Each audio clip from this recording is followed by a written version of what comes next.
Y por eso estoy aquí con Manuel Mercado y con Armando Ortuño para que me digan qué está sucediendo y sobre todo cómo esto nos puede afectar a nosotros que estamos aquí con nuestra inflación la más baja del mundo, permitiéndonos paros indefinidos. Ojo, ojo, ¿no? ¿Qué dice Armando? A ver, yo creo que hay que contextualizar esto dentro de, de un dato que yo creo que ya todos están descontando, que es que este año ha sido un año difícil y todas las proyecciones indican que el próximo año va a ser más difícil todavía. No hay muchas buenas noticias en esto. Y esto tiene que ver por dos fenómenos, creo que van más allá de la guerra. La guerra, por supuesto, los ha exacerbado, pero son dos fenómenos que ya venían desde el fin de la pandemia, ¿no? Por una parte, los problemas de abastecimiento y de encarecimiento de materias primas a nivel global.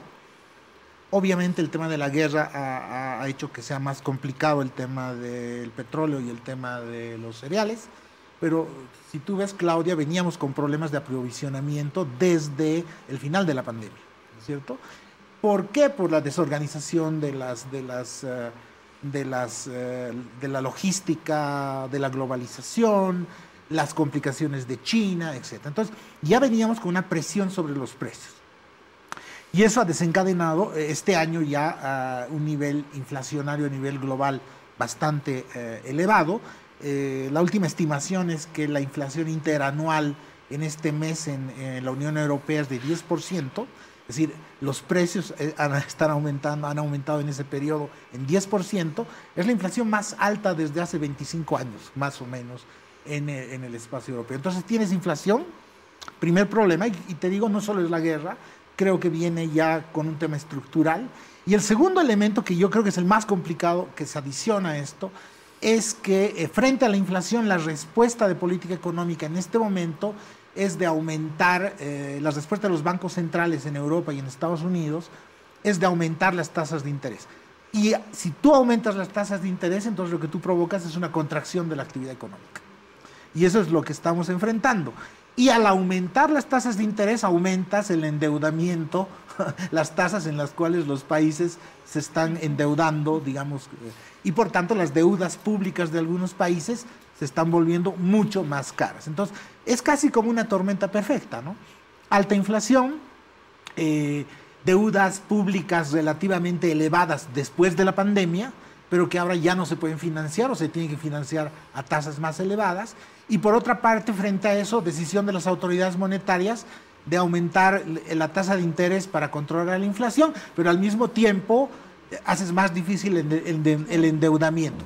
Todo eso es eso, apretar a una base amplia en la población, exactamente. ¿no? ¿Cuál es el final de toda esta historia? Yo creo, y aquí vengo la mala noticia, es que probablemente el próximo año vamos a tener una mezcla de contracción económica, es decir, menos crecimiento, y al mismo tiempo todavía un muy fuerte impacto de la inflación. Estás hablando, Armando, de Europa, de Estados Unidos, de todos, de este momento, todas. este es un escenario fundamentalmente, yo diría casi global, ¿no es cierto? Entonces, con un muy fuerte énfasis en Europa, porque probablemente Europa es el más afectado por los precios energéticos por el tema de la guerra.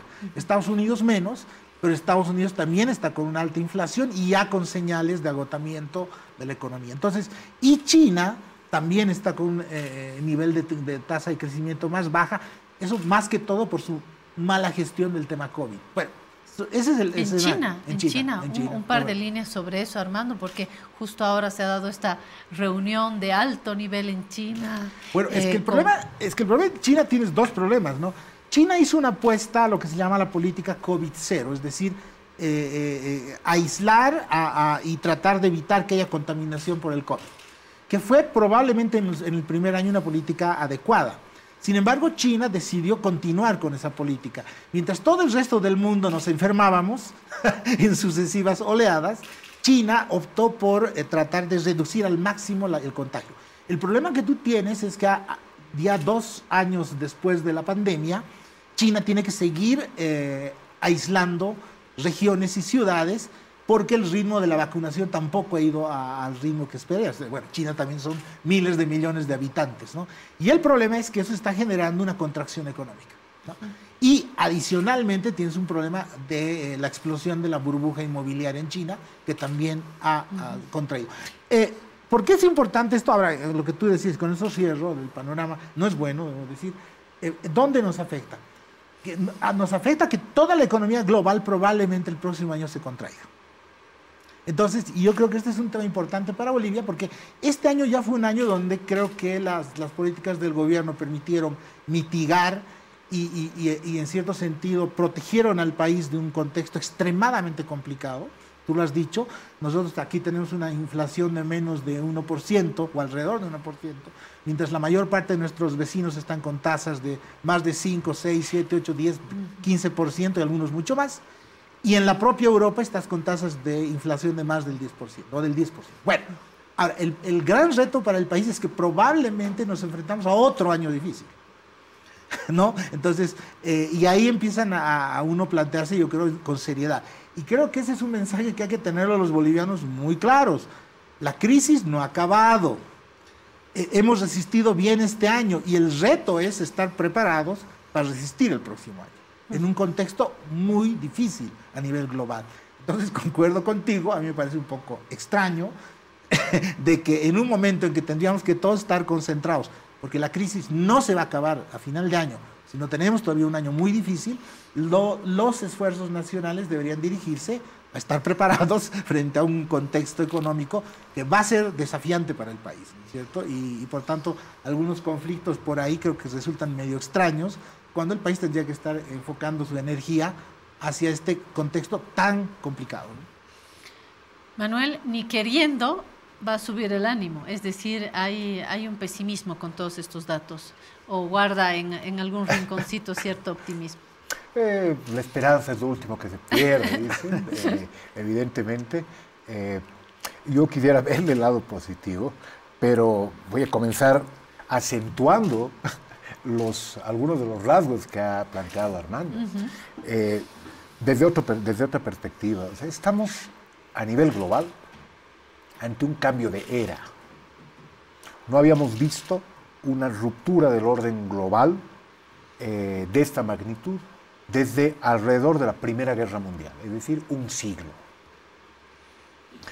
Y lo que tenemos es, en este momento, una conmoción de todo lo que se ha construido a nivel global, desde los acuerdos de Bretton Woods, desde el surgimiento de la Liga de las Naciones, con Woodrow Wilson, después de la Primera Guerra Mundial, la caída de los imperios, los grandes imperios que había en ese momento, y es ahí cuando se construye un nuevo orden global, que tiene sus remesones, sus ajustes durante la Segunda Guerra Mundial, pero que le ofrece, digamos, al mundo una arquitectura más o menos identificable, hoy la identificamos, que dura un siglo. Y hoy, repentinamente, todo eso se ve conmovido. Todo se ve conmovido.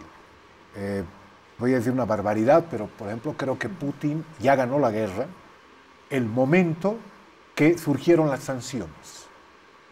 Que buscaban aislar a Rusia. Porque lo que hace es consolidar la ruptura de la globalización. Porque rompe el sistema financiero, rompe la preeminencia de ciertas instituciones globales, logra consolidar una dinámica que ya se venía construyendo, en la cual el Asia, Eurasia, se empieza a consolidar como el nuevo centro económico del mundo, ¿sí? En detrimento de todo el proyecto transatlántico que había, ¿no? Donde estaba Europa, pero con Estados facturas Unidos. Muy complicadas para Putin, para Rusia, ¿no es cierto? Para todo. Arriesgando mucho también. Oh, definitivamente, definitivamente. Es una factura muy grande la que va a pagar, pero si le preguntas a ciertos sectores de Rusia cuánto vale la integridad y la seguridad y la existencia de Rusia como ellos la conciben, te dicen vale todo. ¿Sí? Y están dispuestos a pagar esa factura. Pero ¿quiénes le están pasando mal? Los europeos. Porque ellos están rompiendo primero 70 años, uno de los periodos más largos de tranquilidad que han tenido en Europa.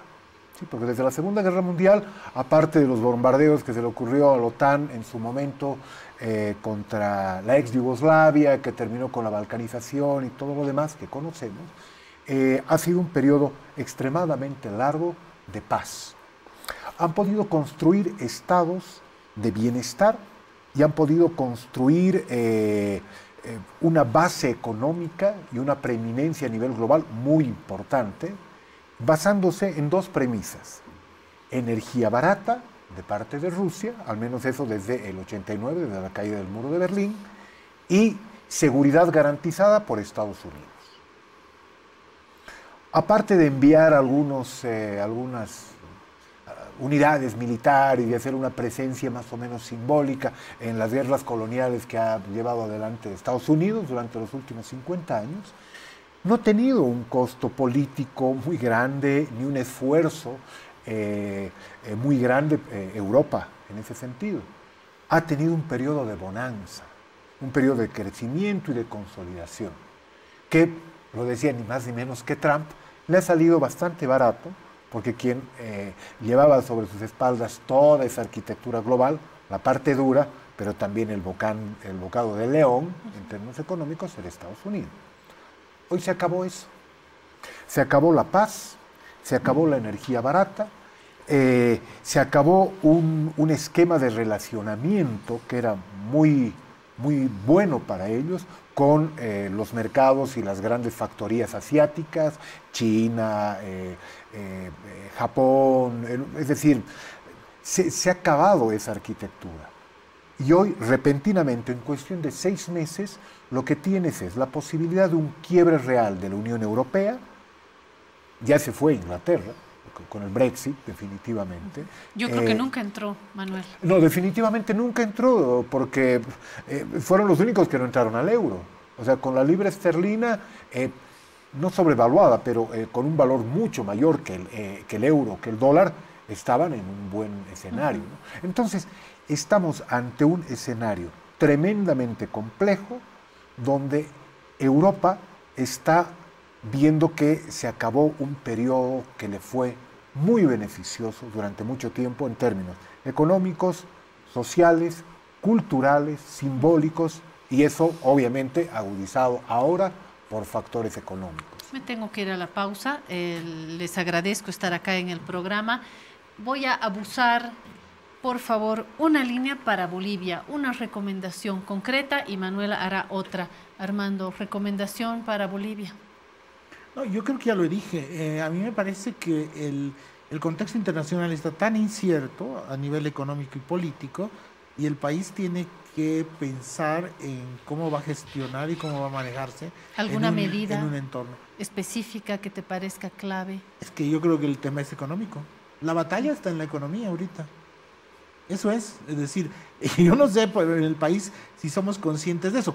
Me temo de que la relativa protección que ha tenido el país, cuidado que nos haga confundir en el sentido de que la prioridad no es la economía.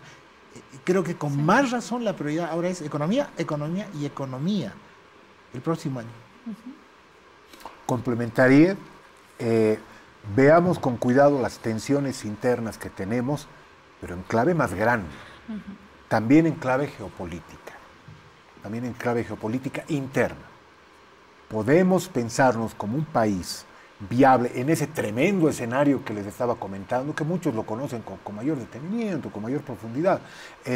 Podemos pensarnos promoviendo desequilibrios dentro del país. Vamos a hacer 50% Santa Cruz y 50% el resto de Bolivia dentro de 3, 4, 5 años. Repensémonos como una propuesta de nación en un nuevo escenario geopolítico donde evidentemente el tema económico es fundamental.